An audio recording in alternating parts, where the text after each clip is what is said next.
सीखे ध्यान सपनों की उड़ान।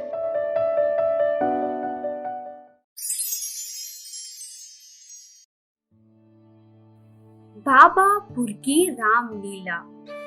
हर वर्ष दशहरा से पूर्व विजयनगर आती थी। सामान्यतः वह राजा कृष्णदेव राय तथा विजयनगर की प्रजा के लिए रामलीला किया करते थे। परंतु एक बार राजा को सूचना मिली कि नाटक मंडली विजयनगर नहीं आ रही है। इसका कारण यह था कि नाटक मंडली के कई सदस्य बीमार हो गए थे। यह सूचना पाकर राजा बहुत दुखी हुए, क्योंकि दशहरा में अब कुछ ही दिन बाकी थे। इतने कम दिनों में दूसरी नाटक मंडली की व्यवस्था नहीं की जा सकती थी।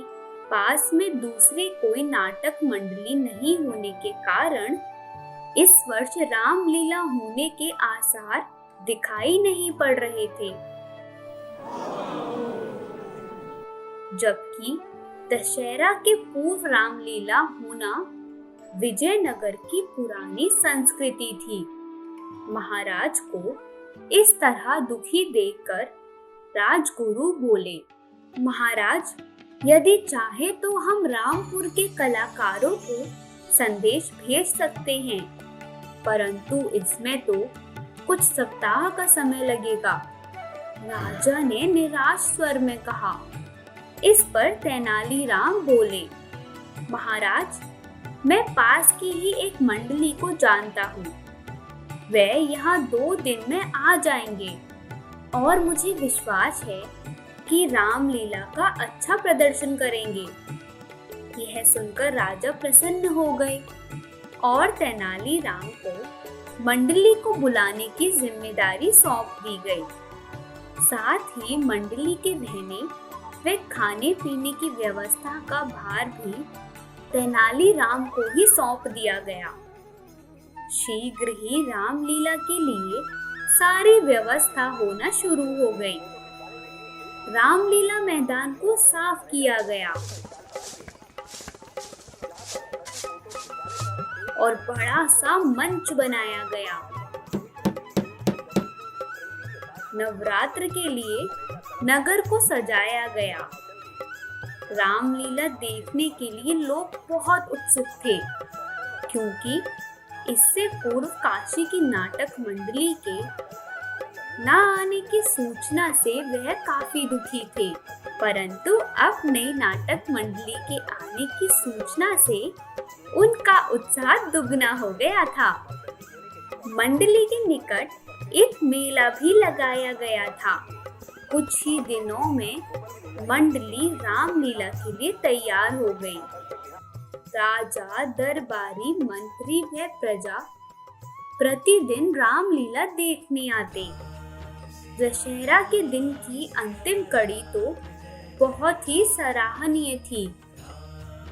मंडली में अधिकतर कलाकार बच्चे थे। उनकी कलाकारी देखकर लोगों की आंखों में आंसू तक आ गए। दशहरा के पश्चात राजा ने कुछ मंत्रियों तथा मंडली के सदस्यों को महल में भोजन के लिए बुलाया। भोजन के पश्चात राजा ने मंडली के सदस्यों को पुरस्कार दिया। फिर वे तेनालीराम से बोले, तुम्हें इतनी अच्छी मंडली कहाँ से मिली? बाबापुर से महाराज, तेनालीराम ने उत्तर दिया। बाबापुर? यह कहाँ है? मैंने इसके विषय में कभी नहीं सुना। राजा ने आश्चर्य से पूछा। बाबापुर विजयनगर के पास ही है महाराज, तेनालीराम बोला। तेनालीराम की बात सुनकर मंडली के कलाकार मुस्कुरा दिए।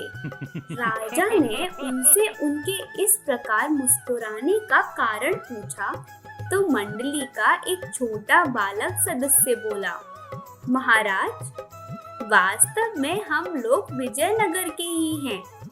तेनाली बाबा ने 3 दिन में हमें नाटक करना सिखाया था, इसलिए इसे हम बाबापुर की रामलीला कहते हैं।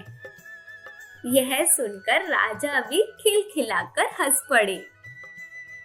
अब उन्हें भी बाबापुर का रहस्य पता चल गया था और तेनाली राम ने इस प्रकार विजयनगर की संस्कृति का मान रखा। तो प्यारे बच्चों, आशा करती हूँ आप सबको बाबापुर की रामलीला की कहानी पसंद आई होगी। मैं आप सबसे जल्द मिलूंगी एक और मजेदार कहानी के साथ।